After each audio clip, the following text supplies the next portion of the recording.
Hallelujah, सबको जय मसीह की, प्रेज़ द लॉर्ड। मेरा नाम पॉल तारिक खान है और फिर एक नई वीडियो में मैं आपके सामने आया और हमेशा की तरह वीडियो में वचन में जाने से पहले मेरे प्रियानो कुछ बातों को शेयर करना चाहूंगा। इस बात को ध्यान रखें मेरे प्रियानो, खुदा तब नहीं उठाता मेरे प्रियानो जब हम खुद उठते हैं। खुदा तब उठाता है मेरे प्रिय भाइयों बहनों जब हम उससे उठने के लिए प्रार्थनाएं करते हैं। इस बात को ध्यान रखना। आज का थंबनेल टाइटल देख के समझ गए होंगे किस टॉपिक, किस विषय के बारे में बात कर रहा हूं मैं। और वो टॉपिक, वो विषय है मेरे प्रियानो बादाम के ऊपर। जैसे आपके पीछे स्क्रीन पर दिख रहा होगा, ये बादाम है मेरे प्रियानो। और बादाम का काम क्या है मेरे प्रियानो, बादाम का नेचर क्या है। हालेलुया। आज बाइबल में ये चीजों को देखेंगे हम। और यिर्मयाह अगर एक अध्याय और उसका हम पढ़ते हैं, एक अध्याय उसका 11वां पद, तो वहां इस प्रकार लिखा हुआ है मेरे प्रियानो, जो आपकी स्क्रीन पे आ रहा है।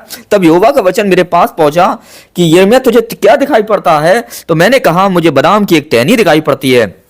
यहां परमेश्वर का वचन किसके पास पहुंच रहा है, यिर्मयाह के पास। और परमेश्वर यिर्मयाह से पूछ रहे हैं तुझे क्या दिखाई पड़ रहा है, और वो भी ईमानदारी से बता रहा है कि मुझे बादाम दिखाई पड़ रहा है। क्यों परमेश्वर ने उसे बादाम दिखाया मेरे प्रियानो, क्योंकि बादाम का काम क्या होता है। बादाम का काम होता है एनर्जी देना।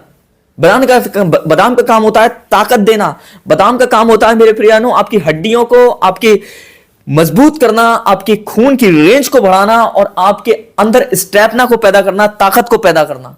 क्यों परमेश्वर ने उसे बादाम दिखाया, एक मजबूत चीज को दिखाया मेरे प्रियानो। हालेलुया। इसलिए दिखाया मेरे प्रियानो क्योंकि बादाम का काम ही यही है, बादाम की क्वालिटी यही है कि वो जब शरीर में जाता है तो ताकत देता है। हालेलुया। वैसे ही परमेश्वर का वचन एक ताकतवर है मेरे प्रियानो, एक बादाम की तरह है। इस बात को ध्यान रखना, जो बदन में जाके हमारी आत्मा को ताकत देता है। हालेलुया। इसलिए आपने देखा होगा जो लोग, बहुत से लोग बादाम दूध में डाल के खाते हैं, बादाम रूखे खाते हैं, बादाम याददाश्त के लिए भी खाते हैं मेरे प्रिय है नो। हालेलुया। क्योंकि बादाम हमारी मेमोरी को क्या करता है, स्ट्रॉन्ग करता है। हालेलुया। बादाम का काम क्या है, मेमोरी को स्ट्रॉन्ग करना। हालेलुया। वैसे ही परमेश्वर का वचन भी, हालेलुया, हमारी मेमोरी को क्या करता है, उस बादाम की तरह स्ट्रॉन्ग करता है। इस बात को ध्यान रखना मेरे प्रिय है बहनों। हालेलुया। इसीलिए यिर्मयाह को बादाम ही क्यों दिखाया, हालेलुया, क्योंकि खुदा ने इसलिए दिखाया क्योंकि वो स्ट्रॉन्ग है। एक बादाम एक मेवे में आता है मेरे प्रियानो, और एक स्ट्रॉन्ग चीज है। इसलिए परमेश्वर ने स्ट्रॉन्ग चीज इसलिए दिखाई ताकि उसकी मेमोरी स्ट्रॉन्ग, उसकी आत्मा स्ट्रॉन्ग मेरे प्रियानो। और आज परमेश्वर सारे विश्वासियों को मेरे प्रियानो स्ट्रॉन्ग चीजें दिखाना चाहता है। इस बात को ध्यान रखना। जैसे एक बादाम का एक नेचर होता है कि मेमोरी को मजबूत करना, शरीर को मजबूत करना, स्टैमिना देना मेरे प्रियानो, वैसे ही परमेश्वर के वचन का भी वैसे ही है मेरे प्रियानो। इस बात को ध्यान रखना। हालेलुया। कि वो हमारी मेमोरी को, हमारी आत्मा को मेरे प्रियानो, और हमारे आत्मा को, हमारे जीवन को मेरे प्रियानो मजबूत करता है। हालेलुया। हमारे विश्वास को मजबूत करता है परमेश्वर का वचन, हमारी प्रार्थनाओं को मजबूत करता है, हमारी आराधनाओं को मजबूत करता है। जैसा एक बादाम मेरे प्रियानो हमारी हड्डियों को मजबूत करता है, हमारी मेमोरी को मजबूत करता है, हमारे जिस्म के गोश्त को मजबूत करता है। हालेलुया। हमें एनर्जी देता है मेरे प्रियानो। इस बात को ध्यान रखना। और बादाम का बादाम का यूज लोग मेवे में करते हैं। हालेलुया।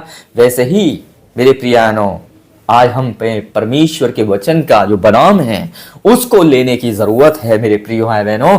हालेलुया। क्योंकि बादाम का काम ही है चीजों को स्ट्रॉन्ग करना। वैसे ही परमेश्वर का वचन भी, परमेश्वर का वचन भी बादाम की तरह काम करता है ताकि वो हमारी आत्मा को स्ट्रॉन्ग कर सके। इस बात को ध्यान रखना। इसलिए परमेश्वर ने उसे एक बादाम की टहनी दिखाई, क्योंकि बादाम का नेचर ही होता है मेरे प्रियानो चीजों को अनॉइंट करना, मजबूत करना, स्ट्रॉन्ग करना, मेमोरी को स्ट्रॉन्ग करना, स्पिरिट को स्ट्रॉन्ग करना। और वो है परमेश्वर का वचन का बादाम। इस बात को ध्यान रखें क्योंकि बादाम का काम तो आप समझ ही गए क्या होता है। हालेलुया। तो सबको जय मसीह की, प्रेज़ द लॉर्ड। फिर एक नेक्स्ट वीडियो में बहुत जल्दी मिलेंगे। खुदा आपको बरकत दे। आमीन।